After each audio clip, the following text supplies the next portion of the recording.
TV와 SNS 속 따라하고 싶은 화려한 셀럽들의 라이프 스타일. 이런 남부러울 것 없는 생활에도 한 연예인은 3년 동안 8,200만 원 상당의 건강보험료 납부를 회피했던 것으로 밝혀졌는데요. 그의 평균 연소득은 무려 8억 원 이상이었습니다. 웹툰 작가 B 씨도 10억 원가량의 소득에도 불구하고 납부한 건강보험료 0원이었는데요. 이렇게 1억 원 이상 고소득자 중 일부가 고의로 건보료를 회피하는 문제가 심각하다는데 어떻게 이런 일들이 가능한 거죠?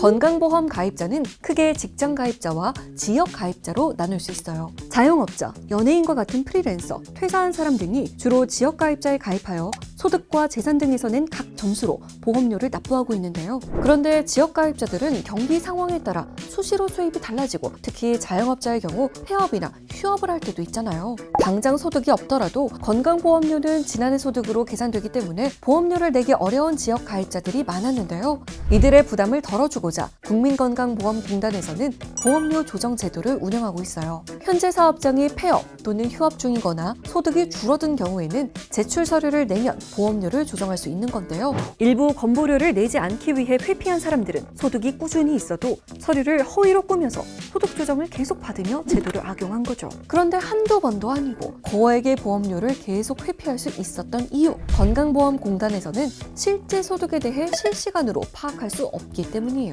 예를 들어 2022년 1월 1일부터 12월 31일까지의 경제활동에 대해 지역가입자들은 다음 해인 2023년 5월 종합소득세를 신고했을 텐데요. 이 소득 자료는 그 후로 5개월 뒤인 10월쯤 국세청에서 건강보험공단으로 넘어간답니다. 따라서 공단은 대략 1년 전 소득만 파악할 수 있기 때문에 일부가 이런 점을 악용해 허위로 조정 신청을 하는 거죠. 또 고소득이 있음에도 불구하고 직장가입자의 피부양자로 등재해 건보료를 한 푼도 납부하지 않은 경우도 있었어요. 다음 해의 소득을 확인하더라도 조정한 보험료에 대해 다시 부과할 수 있는 법적인 근거도 없었기 때문에 이들이 내지 않은 보험료는 성실한 보험료 납부자에게 고스란히 전가가 되고 있는 상황이었죠. 하지만 이제는 상황이 달라졌습니다. 바로 소득부과 건강보험료 정산제도가 시행되기 때문인데요. 보험료 조정을 신청했다면 직장가입자 연말정산과 유사하게 다음 해인 11월 국세청 확인소득으로 건강보험료를 재산적받아야 돼요. 재산정한 보험료보다 올해 내가 납부한 보험료가 많을 경우 환급을 받고 적게 냈다면 추가 납부를 해야 합니다. 따라서 보험료 조정한 연도에 소득이 있거나 늘어났다면 이제는 원래 내야 했던 보험료를